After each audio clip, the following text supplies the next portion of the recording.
दोस्तों स्वागत है आप सभी का आपके अपने YouTube चैनल बीएस सेंटर में। ये आपका पॉलिटिकल साइंस मेजर 18 का क्वेश्चन है कि शीत युद्ध के बाद अमेरिकी विदेश नीति की मुख्य विशेषताओं और उद्देश्यों का वर्णन कीजिए। शीत युद्ध के बाद के बारे में कहा जा रहा है। शीत युद्ध पता है आपको कब खत्म हुआ? 1991 में, जब सोवियत संघ का विघटन हो गया।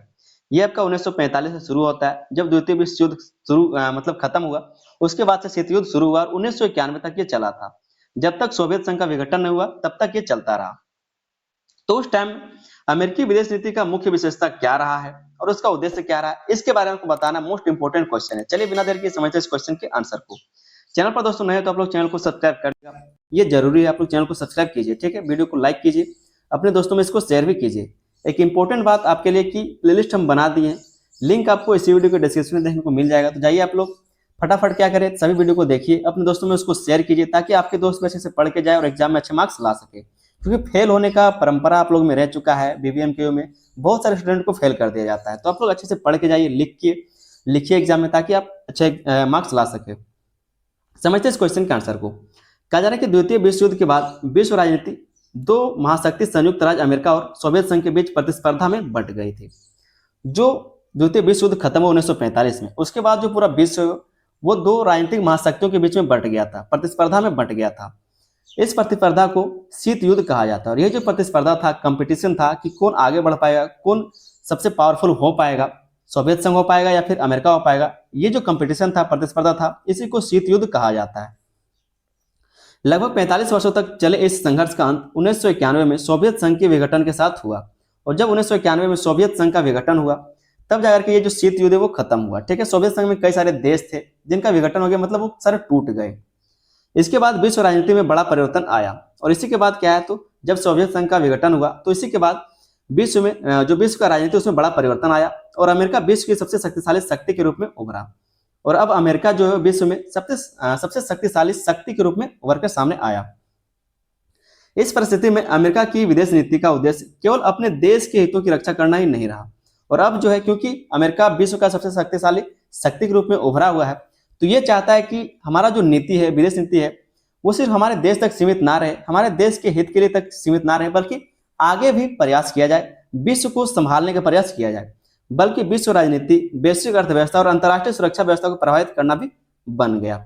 वो चाहता है कि हम पूरे देश को नियंत्रित करें, पूरे देश के फैसले करें, ठीक है। मतलब वो मुखिया बनना चाह रहा है, मुखिया बनने का ये प्रयास करता है। आगे हम लोग देखेंगे शीत युद्ध के बाद अमेरिकी विदेश नीति की मुख्य विशेषताएं। शीत युद्ध के बाद अमेरिकी विदेश नीति का क्या क्या विशेषता रहा है, इसके बारे में हम लोग समझेंगे, ठीक है। बिल्कुल आसान भाषा में सब कुछ समझ में आ जाएगा, बस आपको क्या करना है, तो वीडियो को अंत तक देखना है। पहला जो इसका विशेषता रहा वो है विश्व राजनीति में नेतृत्व स्थापित करने की नीति। इसने क्या किया, तो विश्व राजनीति में नेतृत्व स्थापित करने की नीति अपनाई। मतलब ऐसा होता है जैसे कोई भी जो लोकल दल होता है, जो लोकल पार्टी होता है, वो पहले गांव में काम करता है, फिर पंचायत में काम करता है, फिर एक क्षेत्र में काम करता है, कस्बे में, ठीक है, और पूरे विधानसभा में वो काम करने लगता है। तो उसी तरह से अमेरिका भी चाहता था कि हम कुछ देशों में काम करें, फिर बड़े फील्ड में काम करें, और फिर पूरे विश्व पर जो भी समस्याएं आती है उसका समाधान करें, जिसको कोई चीज का कमी हो रहा है तो उसको हम पूरा कर दे, ठीक है। तो इसी तरह से ये भी चाहता था। शीत युद्ध के बाद विश्व में अमेरिका की शक्ति सबसे अधिक हो गई। इस कारण अंतर्राष्ट्रीय राजनीति में अमेरिका का प्रभाव बढ़ गया और उसने वैश्विक नेतृत्व करने का प्रयास किया।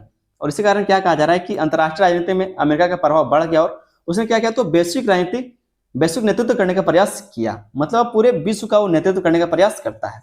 अमेरिका अनेक अंतर्राष्ट्रीय मुद्दों जैसे कि युद्ध हो गए, शांति हो गया, सुरक्षा हो गया, आर्थिक सहयोग और कूटनीतिक संबंधों में प्रमुख भूमिका निभाने लगा। इन सब चीजों में क्या, तो वो प्रमुख भूमिका निभाने लगा। अगर कहीं पे युद्ध हो रहा है तो वो युद्ध को शांत कराता है, शांति बनाता है, सुरक्षा करता है, ठीक है। किसी को आर्थिक सहयोग चाहिए तो वो करने का काम करता है, कूटनीतिक संबंध देता है कि किस तरह से देशों के बीच में रहना है। इस सारी चीजों क्या करता है, वो अपना भूमिका निभाने लगा। कई छोटे और विकासशील देश भी अंतर्राष्ट्रीय मामलों में अमेरिका के प्रभाव को महसूस करने लगे। कई विकासशील देश है या फिर जो छोटे देश है, वो अंतर्राष्ट्रीय मामले, जैसे कोई छोटे छोटे देश है या फिर जो विकासशील देश, उसके बीच युद्ध हो जाता है तो अमेरिका उसको क्या करता है, शांत करा सकता है। तो इस तरह से उसको क्या करने लगा, उसके प्रभाव को महसूस करने लगे जो छोटे छोटे देश हैं। अगला इसका पॉइंट है वो है लोकतंत्र और मानवाधिकारों को बढ़ावा देना। लोकतंत्र और मानवाधिकारों को बढ़ावा देना, ये क्या है, इसकी विशेषता है विदेश नीति का, ठीक है। लोकतंत्र और मानवाधिकारों को बढ़ावा देना।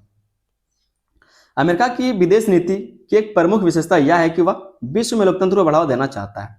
अमेरिका का जो विदेश नीति है उसका एक प्रमुख विशेषता यह भी है कि वह विश्व में लोकतंत्र को बढ़ावा देना चाहता है। मतलब जहां पर कह सकते हैं जो तानाशाही है या फिर जो प्रजातंत्र है, जहां पर एक ही घर का सिर्फ क्या करता है, तो वहां पर प्रधानमंत्री हो, मुख्यमंत्री हो, ये सब कुछ बनता है, जो राष्ट्रपति वो बनता है।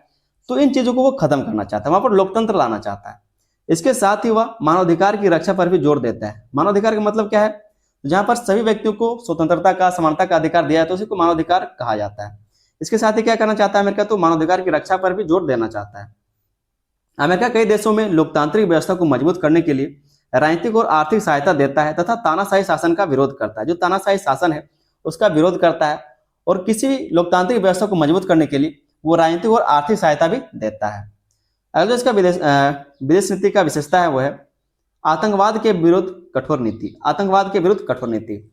जब द्वितीय विश्व युद्ध खत्म हुआ 1945 में, और शीत युद्ध भी खत्म हो गया आपका 1991 में, उसके बाद अमेरिका, क्योंकि कहा जा रहा है कि वो महाशक्ति के रूप में उभरा था, एक शक्तिशाली देश के रूप में वो उभरा था, तो वो चाहता था कि पूरे देश पर क्या करें, पूरे विश्व पर हम कंट्रोल करें, जहां पर भी कुछ भी होता है तो हम एक नेता बने, ठीक है, मतलब वो मुखिया बनना चाहता था। तो इसलिए उसका क्या विदेश नीति रहा है, मुखिया बनने के लिए उसने क्या क्या विदेश नीति को अपनाया है खुद से, उसके बारे में हम लोग पढ़ रहे हैं। उस विदेश नीति का विशेषताओं को हम लोग पढ़ रहे हैं। तो तीसरा जो इसका विशेषता है वो है आतंकवाद के विरुद्ध कठोर नीति। आतंकवाद के विरुद्ध उन्होंने क्या किया, कठोर नीति अपनाई। जब 11 सितंबर 2001 को आतंकवादी हमला हुआ था अमेरिका के ऊपर, तब जाकर के इसने क्या किया, तो आतंकवाद के विरुद्ध कठोर नीति अपनाई थी। समझते हैं इसमें क्या लिखा है। 21वीं सदी में अमेरिका की विदेश नीति का सबसे महत्वपूर्ण उद्देश्य आतंकवाद का मुकाबला करना बन गया। 11 सितंबर 2001 को अमेरिका में एक बहुत बड़ी आतंकवादी घटना हुई, जिसे सितंबर 11 अटैक कहा जाता है, ठीक है। जैसे क्या कहा जाता है, तो सितंबर 11 अटैक कहा जाता है। 11 सितंबर 2001 का आतंकवादी हमला इसको कहा जाता है। इस दिन आतंकवादी संगठन अलकायदा था, ठीक है। कौन था? अलकायदा। इस दिन आतंकवादी संगठन अलकायदा के आतंकवादियों ने 4 यात्री विमानों को अपहरण कर लिया था। जो 4 यात्री विमान थे, जो हवाई जहाज था, उसको क्या क्या अपहरण कर लिया था, हाईजैक कर लिया, ठीक है। 2 विमानों को न्यूयॉर्क शहर की वर्ल्ड ट्रेड सेंटर विश्व व्यापार केंद्र की ऊंची इमारतों से टकरा दिया, और 4 में से जो 2 जहाज था उसको न्यूयॉर्क शहर की जो वर्ल्ड ट्रेड सेंटर था उसके साथ टकरा दिया और उसको खत्म कर दिया, ठीक है। एक विमान को अमेरिका के रक्षा मुख्यालय द पेंटागन से टकराया, और जो एक विमान था, जो एक हवाई जहाज था, उसको जो अमेरिका का रक्षा मुख्यालय था पेंटागन, उसके साथ टकरा दिया, ठीक है। चौथा विमान पेंसिल्वेनिया राज्य में दुर्घटनाग्रस्त हो गया। इस राज्य में क्या हुआ, तो दुर्घटनाग्रस्त हो गया। तो इस तरह से 4 जहाजों को अलकायदा ने हाईजैक कर लिया था, उसको मतलब किडनैप कर लिया था। इस हमले में लगभग 3000 लोगों की मृत्यु हो गई, और ये जो 4 जहाजों में लोग थे, इसके कारण 3000 लोगों का मृत्यु हो गया। कुछ लोग तो जहाज में थे, और जहां पर ये टकराया, जहां पर ये गिरा, वहां पर तो लोग होंगे, तो उसके हिसाब से 3000 लोगों की यहाँ पर मृत्यु हो गई। इसके बाद अमेरिका ने आतंकवाद के खिलाफ वैश्विक अभियान शुरू किया। इसी के अंतर्गत अमेरिका ने अफगानिस्तान में सैन्य कार्रवाई की और बाद में इराक में भी हस्तक्षेप किया। तो यहाँ पर जो भी कह सकते हैं कि आतंकवादी कार्रवाई जो किया गया, तो इसी के मद्देनजर रखते हुए किया गया था, ठीक है। अगला जो इसका विदेश नीति का विशेषता है वह सैन्य शक्ति और सुरक्षा व्यवस्था को मजबूत रखना। सैन्य शक्ति और सुरक्षा व्यवस्था को मजबूत रखना। अमेरिका ने शीत युद्ध के बाद भी अपने सैन्य शक्ति को बहुत मजबूत बनाए रखा। जब शीत युद्ध खत्म हुआ, उसके बावजूद अमेरिका ने क्या किया, तो अपने सैन्य शक्ति को मजबूत बनाए रखा। उसके पास आधुनिक हथियार, शक्तिशाली सेना और उन्नत तकनीक है। अमेरिका विश्व के कई क्षेत्रों में सैन्य अड्डे स्थापित करके अपने मित्र देशों की सुरक्षा सुनिश्चित करने और अंतर्राष्ट्रीय संतुलन बनाए रखने में प्रयास करता है। अभी जो आप अमेरिका, इजराइल और ईरान का युद्ध देख रहे हैं, ईरान वाले क्या कर रहे हैं, तो जितने भी खाड़ी देशों में उस अमेरिका का बेस बना हुआ है, जितने भी क्या सैन्य अड्डे बने हुए हैं, उन पर हमला कर रहा है, उनको नष्ट कर रहा है। क्यों कर रहा है? ताकि वो उन पर कंट्रोल ना कर सके। और अमेरिका ने जो अपने सैन्य अड्डे बनाए थे, वो इसलिए बनाए थे कि सभी देशों का मदद हो सके और सभी पर कंट्रोल किया जा सके। अगला जो इसका विदेश नीति का विशेषता है वो है वैश्विक आर्थिक व्यवस्था को प्रोत्साहन देना। वैश्विक आर्थिक व्यवस्था को प्रोत्साहन देना, ठीक है। अमेरिकी विदेश नीति का एक उद्देश्य विश्व में आर्थिक सहयोग और व्यापार को बढ़ावा देना भी है। अमेरिका का जो विदेश नीति है, उसका एक उद्देश्य विश्व में आर्थिक सहयोग और व्यापार को बढ़ावा देना भी है। अमेरिकी वैश्वीकरण और मुक्त व्यापार को प्रोत्साहित करता है। जो अमेरिका है वो वैश्वीकरण को और मुक्त व्यापार को प्रोत्साहित करता है। मुक्त व्यापार का मतलब क्या है, तो आप अगर अमेरिका के साथ व्यापार करते हैं तो वहां पर आपको कोई टैक्स नहीं लगेगा, ठीक है, मतलब कोई भी आपको लाइसेंस नहीं लेना पड़ेगा। वैश्वीकरण को ये बढ़ावा देता है, मतलब एक देश दूसरे देश के साथ बिजनेस कर सके, संबंध बना सके, इसको ये प्रोत्साहित करता है। तो वैश्विक आर्थिक व्यवस्था को ये प्रोत्साहन देना। इसी उद्देश्य से अमेरिका कई अंतर्राष्ट्रीय आर्थिक संस्थाओं में सक्रिय भूमिका निभाता है, जैसे कि वर्ल्ड ट्रेड ऑर्गेनाइजेशन के साथ। इस तरह से, ठीक है। तो इसी उद्देश्य से क्या कहा जा रहा है कि अमेरिका कई अंतर्राष्ट्रीय आर्थिक संस्थाओं में सक्रिय भूमिका निभाता है, जैसे कि वर्ल्ड ट्रेड ऑर्गेनाइजेशन, इसमें भी सक्रिय भूमिका ये निभाता है। अगला जो इसका विदेश नीति का विशेषता है वो है अंतर्राष्ट्रीय संगठनों में सक्रिय भूमिका। अंतर्राष्ट्रीय संगठनों में ये सक्रिय भूमिका निभाता है। अमेरिका अंतर्राष्ट्रीय संगठनों के माध्यम से भी विश्व राजनीति को प्रभावित करता है। उदाहरण के लिए यूनाइटेड नेशंस जो संयुक्त राष्ट्र संगठन है, विश्व शांति और सहयोग बनाए रखने के लिए कार्य करता है। इसी प्रकार जो आपका नाटो है, ठीक है, North Atlantic Treaty Organisation, NATO, ठीक है, उत्तरी अटलांटिक संधि संगठन, एक सैन्य गठबंधन है जिसमें अमेरिका प्रमुख भूमिका निभाता है। और इसमें क्या करता है, तो अमेरिका जो है वो प्रमुख भूमिका निभाता है नाटो में, क्योंकि यूक्रेन जो है वो नाटो में शामिल होना चाह रहा था और यूक्रेन और जो आपका रसिया है उसका बॉर्डर बहुत सामने लगता है, ठीक है, जिसके कारण जो रसिया है वो नहीं चाहता कि नाटो का सदस्य कोई यहाँ पर अपना सैन्य बना ले, सैन्य अड्डा बना ले, जिसके कारण यूक्रेन पर लगातार हमला हो ही रहा है। रसिया वाले उसको पीट ही रहे हैं, क्योंकि वो नहीं चाहता कि नाटो वाला देश यहाँ पर आ जाए और उस पर कंट्रोल कर ले। इन संगठनों के माध्यम से अमेरिका अंतर्राष्ट्रीय समस्याओं के समाधान में भाग लेता है। और ये जो संगठन है इनके माध्यम से जो अमेरिका है वो अंतर्राष्ट्रीय समस्याओं के समाधान में भाग लेता है और अपनी विदेश नीति के उद्देश्यों को आगे बढ़ाता है। और जो भी उनके विदेश नीति का उद्देश्य होता है उसको आगे बढ़ाता है। तो यहाँ पर हमने कुछ इसके भूमिका को समझ लिया। आगे हम लोग देखते हैं शीत विशेषताओं को समझ लिया था, ठीक है। आगे हम लोग देखेंगे शीत युद्ध के बाद अमेरिकी विदेश नीति के प्रमुख उद्देश्य क्या है। जो अमेरिकी विदेश नीति है शीत युद्ध के बाद उसका प्रमुख उद्देश्य क्या रहा है। तो पहला जो उद्देश्य रहा इसका वो है राष्ट्रीय सुरक्षा की रक्षा करना। राष्ट्रीय सुरक्षा की रक्षा करना अमेरिका का सबसे महत्वपूर्ण उद्देश्य अपनी राष्ट्रीय सुरक्षा को सुनिश्चित करना है। अमेरिका का जो सबसे महत्वपूर्ण उद्देश्य है वो अपनी राष्ट्रीय सुरक्षा को सुनिश्चित करना है।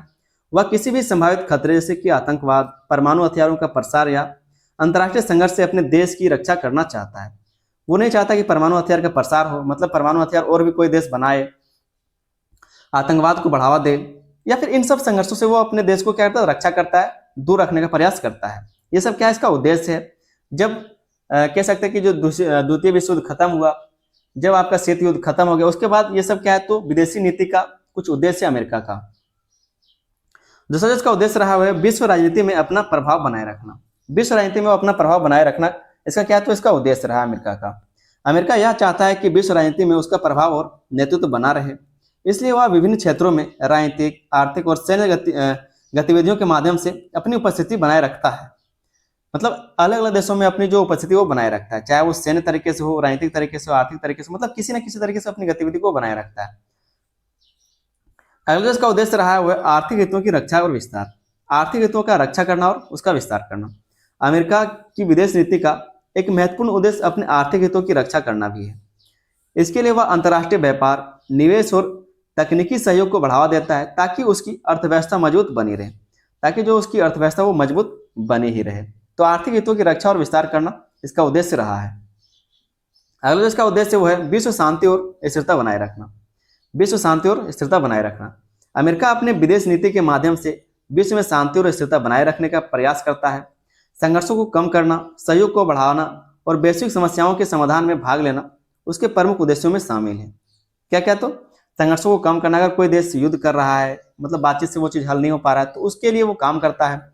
सहयोग को बढ़ावा देता है, जिसको सहयोग चाहिए उसको सहयोग देता है। वैश्विक समस्याओं का समाधान में वो भाग लेता है। वैश्विक समस्याओं का किस तरह समाधान किया जाए उसमें वो भाग लेता है और प्रमुख उद्देश्यों में ये सब क्या है उसके शामिल है। अमेरिका का जो विदेश नीति उसका जो प्रमुख उद्देश्य उसमें ये सब शामिल है।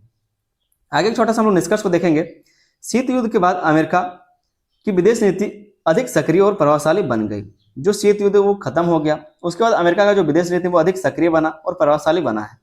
विश्व की प्रमुख शक्ति के रूप में अमेरिका ने लोकतंत्र को बढ़ावा देने, आतंकवाद का मुकाबला करने और आर्थिक सहयोग को मजबूत करने और अपनी राष्ट्रीय सुरक्षा को सुनिश्चित करने को अपनी विदेश नीति के प्रमुख उद्देश्यों में शामिल किया है। तो ये सारी जो चीजें हैं, किसी भी देश का सहयोग करना, उसको मजबूत करना, अपनी राष्ट्रीय सुरक्षा को सुनिश्चित करना, ये सभी चीजें उसने क्या है तो अपनी विदेश नीति में प्रमुख उद्देश्यों में शामिल किया कि इसका प्रमुख उद्देश्य विदेश नीति का यही रहेगा। ठीक है, उम्मीद करता हूं दोस्तों क्वेश्चन का आंसर आपको समझ में आया होगा। अगर कोई डाउट हो तो आप लोग कमेंट में पूछ सकते हैं, फिर मेरा व्हाट्सअप का नंबर दिया हुआ है चैनल पर ही, जाकर आप लोग हमको मैसेज भी कर सकते हैं और पूछ सकते हैं। उम्मीद करते हैं क्वेश्चन का आंसर समझ में आ गया होगा। चैनल पर दोस्तों नए हैं तो आप लोग चैनल को सब्सक्राइब कर लीजिएगा। वीडियो पसंद आया तो वीडियो पर लाइक कर दे, अपने दोस्तों में इसको शेयर भी करना है। प्लेलिस्ट आप लोग के लिए बना दिए, तो जाकर के आप लोग प्लेलिस्ट की तैयारी शुरू कीजिए। लिंक आपको इसी वीडियो के डिस्क्रिप्शन में देखने को मिल जाएगा, तो जाइए जाकर के तैयारी शुरू कीजिए। मिलते हैं किसी अगले वीडियो में, तब तक के लिए धन्यवाद। जय हिंद।